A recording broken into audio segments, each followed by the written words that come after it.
Hey, welcome to Impress the Boss. I'm Catherine. I'm Laurel. And I'm Valerie. And we're here to help you stand out without working overtime. This week, we're digging into Bob-Spock. If you don't know who Bob-Spock is, check out episode 13. And if you're wondering about who are these Bob characters, why do you keep saying Bob? Stop with the name Bob. Well, check out episode 17, where we dig deeper into our workplace characters, their personalities, and why we've created these caricatures to really illustrate each of our different types of personalities in the workplace. Now, Bob-Spock, I like all the Bobs, but I like Bob-Spock. You have a particular affinity I have an affinity for Bob-Spock. Bob-Spock is deep into tech and deep into Deep Space Nine. A little sci-fi action I'm always up for. I love this type of personality. These are the really complex thinkers. They're the engineers. They're the ones that get really deep into code, who can solve complex problems, and who are problem solvers of other things too. So they're the very analytical type of Bob. I like this Bob because, it's like secretly this Bob lives in kind of like the Deep Space Nine world. Out in space. Secretly. But on the external, they're the ones sitting at their desk, heads down, earphones on, and do not want to talk to anyone around them. They just want to get the work done. They want to get the work done. So today we'll get to hear from an expert in the workforce who identifies with being a Bob-Spock, and then we'll talk about a takeaway. So I'm very, very excited to have this guest today, Laurel, because I'm in the tech industry right now, and I know the weight behind what he represents and the experience that he has. So if you're not in the tech industry, you might not pick up on some of the things when Laurel gives an introduction on the significance of this person. To say he's so signisignificant in the tech industry right now. I mean, in the sense of being an engineer in the tech industry, very influential, has influenced a lot of people. A lot of people are looking to him to lead, and yet he still exhibits this Bob-Spock personality. So keep that in mind when you listen to the interview, because leadership comes in all sizes and shapes. That's right, for sure. Yes, indeed. So this week's guest is James Ward, and when he was in 5th grade, he was found taking apart the family computer and dissecting it to try to figure out how to make the thing work. Oh my gosh. And how does it all go together? Yes. And then at 12 years old, he wrote his first code. That is at 12. crazy. At 12. Did he teach himself? With friends. Oh. Okay. So it may not seem like a big deal today because a lot of elementary age kids are learning nowadays coding. they do, but not back then. But this was in 1990 with Pascal, which I don't know a lot about code, but my understanding is that's a no longer around language, coding language. So, so definitely some long history. Yeah.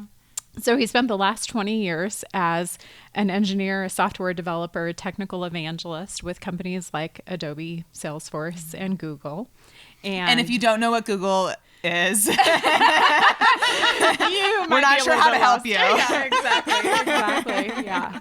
He is a sought-after global speaker and presenter and has been on stages with people like Salesforce CEO Mark Benioff and, just like you said, people that are very influential in the tech space. So when he's not tinkering with technology, he can be found building and launching homemade rocket ships with his kids. With totally a Bob-Spock This guy's so rad. He's so rad. Or going on a run in the Colorado mountains with his wife. Instead of let's fly a kite.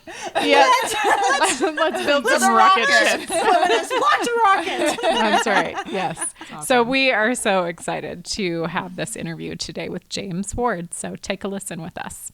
So welcome, James, to the Impress the Boss show. We're so excited to have you as our guest this week as Bob-Spock. It's so great to be representing Bob-Spock. All right. Yes, we love it. We love our Deep Space Nine folks, our deep into tech folks. So thanks for being with us. So as we jump in, our first question that we want to hear from you is, as a Bob-Spock, what is it that you think is the biggest pitfall for Bob-Spocks that our listeners who are Bob-Spocks that they should avoid? Yeah, I think for me, I have a hard time working with other people. It's people are challenging. Computers are easy. You can make them do what you want them to do, but people are hard because they're motivated by different things, and sometimes you have to figure out what those motivations are and figure out how to work with them. And computers kind of know everything that they're going to know, or can be taught new things through instruction, and humans it's hard because we all have different perspectives on things. And so for me, I always want to be right, and this is where it's really hard to work with other people, is that I can get caught up in being right, and oftentimes that's not the best way to work with other people.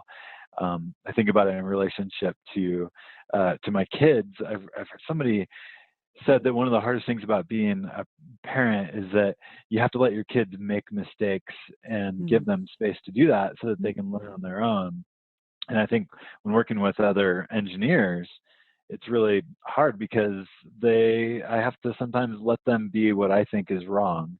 And there's some humility that's needed in that. And so yeah, I mean, it's as an engineer, we think a lot about how do we scale our systems? How do we make the computer systems that we're working with scale in various ways? But one thing that I think, don't think about a lot is how do we scale our actual work? And to do that, we need to work with other people well. And people are just hard. So it's a much more challenging part of the job than just the programming side of things. It absolutely is. Yes.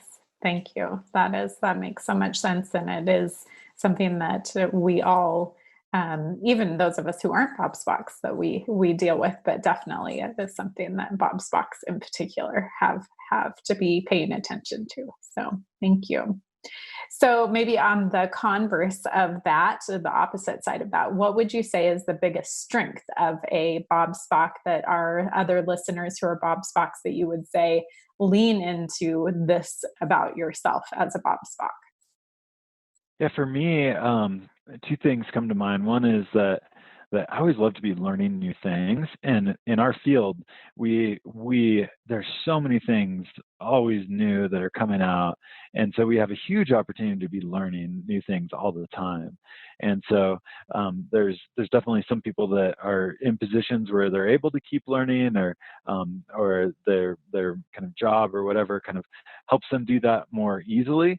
But all of us really can be exploring new technologies, going to meetups and conferences, and learning the latest and the greatest. And it may not be something that we could always use right away in our job, but hopefully that by learning new things, we're able to be expanding the domain, the capabilities that we have, and maybe able to use those later on, or maybe able to just change some things about what we're doing. For me, I've in the last few years really gotten into functional programming, and that has changed everything about how I write programs, whether I'm actually doing functional programming or not.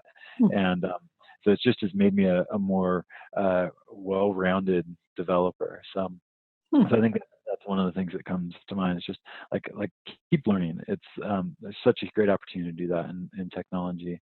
And then the other thing I was thinking about was that we, as engineers, one of, I think, our huge strengths is solving problems.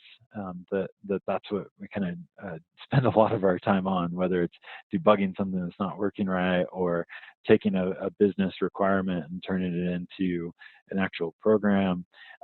We do a lot of problem solving, and that's something that I love, something that gets me out of bed in the morning, something that I look forward to is solving new problems every day and all throughout the day. So that's invigorating for me, and something that I constantly lean into to give me motivation and excitement in my work. I love that. That's so great. It's so interesting that you talk about the learning, because I think maybe not being a Bob Spock, I have this idea that Bob Spocks would just love to be learning all the time. So it's interesting to kind of hear you say that it is something that is a strength, but that maybe other Bob Spocks don't always lean into that, or aren't always, pushing themselves in that way, that maybe they can kind of just get in this bubble of doing the same thing for years or something. That's really fascinating. Yeah, and I think some positions don't really encourage the learning that we can do, and others are better at it. If you're um, if you're working in a large enterprise, the problems that you're solving are maybe so confined to a particular space Mm-hmm. that maybe you don't have as many opportunities to learn. Whereas if you're at a startup, you have a lot more opportunities to learn, because you're doing so many different things in the domain of what you're covering, and the problems you're trying to solve is so much more vast. But I think if you're in one of the enterprise positions in a very large team, then you have to be a little more self-motivated to do that. You have to go to meetups and spend some of your extracurricular time doing that kind of learning. That's neat. Yeah, that makes sense. Good. So, last question for you. What is it that you would say is your number one tip that you would share with Bob Spocks in the workplace? I think something that's really helped me a ton is I started maybe almost 20 years ago helping other engineers learn. And so I would take things that I was learning, and then I would write them in a blog.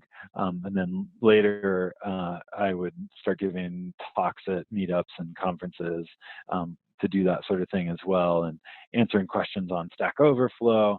But to help others learn has really helped me progress my career, and helped me make connections, and it's just opened so many doors for me. And so I think all engineers, we're solving problems, we're learning, and we have a great opportunity to share that with others. And when you get started, you're not going to be that good at it. You're not going to be an amazing blog author right out of the gate. You're not going to be the best conference speaker. But the only way you get better is to get out there and do it. And there's lots of kind of safe spaces to do that. Also, if you a tool that I've used a lot is to do it with other people. So write a blog post with someone else who's more experienced, or do a talk with someone else who's more experienced, and that kind of mentorship. People are always looking for other people to present with or write with. And so find those opportunities and help others learn, because it'll do great things for your career. And for the others as well, Yeah. too. I like that. That's win-win for sure. Neat. Good. Well, thank you so much, James Bob-Spock. I appreciate you being with us today, and so grateful for your time. Yeah. Thanks so much for having me. Thank you. I must say, out of all the interviews, I think this is the one interview where I just want to sit and listen. And listen and listen. I'm not sure what that means, but it just means that, James is definitely the Bobbie-Spock. And I take away from his interview the posture of learning. Mm-hmm. He touches on the fact that Bob-Spocks, that they have so much knowledge, and even though they find it very hard to interact with humans, which I thought was quite hilarious, because I'm opposite. It's just like, humans, that's what I thrive on, with relationships. But he pointed out that because they have a hard time with people and with humans, they're always wanting to constantly learn. Mm-hmm. And I find that fascinating, because they have so much intellect already, or that complexity of just solving problems and wanting to make things better. And the action of a Bob-Spock that I cannot help but think, if you're a Bob-Spock and an engineer with that engineer mindset, after listening to James' interview, if you can just get to that place that he mentioned of wanting to take that knowledge and pass it on, mm-hmm. I think that's just golden. Mm-hmm. Because sometimes when I think of a Spock, or anybody who has that engineer mindset, or something that's so opposite of me, mm-hmm. that I feel that they keep it to themselves, that they don't want to share it, or maybe they have a hard time expressing Yeah, it. Maybe yeah. knowing what it is. Or knowing how. But or Yeah, knowing how to express it. But I just love this, just how Bob-Spock James just emphasized how he loves to be able to just sit down and do a blog, and he wants to take that posture of passing on learning to other people and have other people learn from him. And I just think that's just fascinating to me. And I think what was interesting is that his way of helping was through the written word on the computer. Yep. So Interesting. So yeah, fascinating. Yes. that it wasn't that if you're going to help someone, it has to be in this one way, that it can be in a way that is comfortable for you, and that also relates to the people that you're trying to reach out to as well, Right. being that Bob-Spock. Right. So And I think, too, another thing that James said, another nugget that I took that is just really small, but it did impact just something within me. Going with how he was saying that he loves to blog and to teach, and he's encouraging other Bob-Spocks to do the same. And then he said this one thing. He's like, and you're not going to be perfect at first, but it's okay. I mean, to me, when I think of a Bob-Spock, it's just like, are you kidding me? Like, anything you say, you probably have already thought through it, and it probably is perfect. Yeah. But just it's kind of calming for those of us who do not have that mindset to realize, hey, when we do something, it's just that common sense. The more we do it, the better we're going to get. And it's just taking that initiative of doing it. Yeah, and I think with all the personalities so far, with all these interviews, it's like if you come to the end of the day, I think Bob-Spock is a great interview to end on, because it's that posture of learning. And we want to learn from others, and at the same time, we want to teach others what we know as well. Yeah. I agree that there's this idea of learning. I think one thing that's very interesting for me, I work in tech, I work with a lot of engineers, and the way they think, I'm a very scattered thinker. It's not good. Dynamic, fluid. Yeah, dynamic and fluid thinker. Yeah, that's right. The dynamic and fluid thinker, Laurel. And but engineers are very linear. I mean, they solve complex problems, but they think in a very linear way. Yes. So one of the things I've learned in working with a lot of engineers is to learn how to communicate in a way that can invite feedback from them. Because if I'm too scattered and too dynamic, it's very confusing for Bob-Spocks, because they're trying to solve the code. You'll lose them. Yes. So you have to also learn how to communicate to a Bob-Spock so you can learn from the Bob-Spock. Oh, I think right? that's brilliant. Yes. Yeah. So And I think that goes back with what I was saying. Maybe when I think of a Bob-Spock, it's hard for me to learn from them, because it's hard for them, as Laura, I think you pointed out, for them to communicate or know how to communicate. Yeah. But you do bring up a great point, Catherine. For those of us who are not Bob-Spocks, how do we get them to share that knowledge? Yeah. So how do we invite them out and invite them into helping? And especially if they're they're hidden away. Oh, gotcha. Whatever that word is, hidden away, and they've got their headphones on, which is good. We need deep work. We need deep focus in our workplace environments, but also to not forget to invite them to the social event, to not forget to invite them and make extra effort to bring them along, because they're such a key piece of any group. I think it's such a dichotomy listening to James, because he's like, I don't work well with people, and he's been on stage with thousands and thousands of people listening to him present. Yep. So anyway, James, we appreciate your contribution. That's right. Yeah, so you can definitely follow James on social at James Ward, and look for anything. If you're into coding and you're a Bob-Spock, please check him out and share your own stories with us, how you've worked with a Bob-Spock or you are a Bob-Spock, what's happening in your workplace, especially any tips on how to help others learn from one another and how you can help cultivate learning within your workplace. Share your stories using #ImpressTheBoss. Thanks for tuning in. Don't forget to follow us on social for your daily standout tips, LinkedIn, Facebook, Instagram, and don't forget to use the #ImpressTheBoss and share your journey with us. And until next time, Bob's out.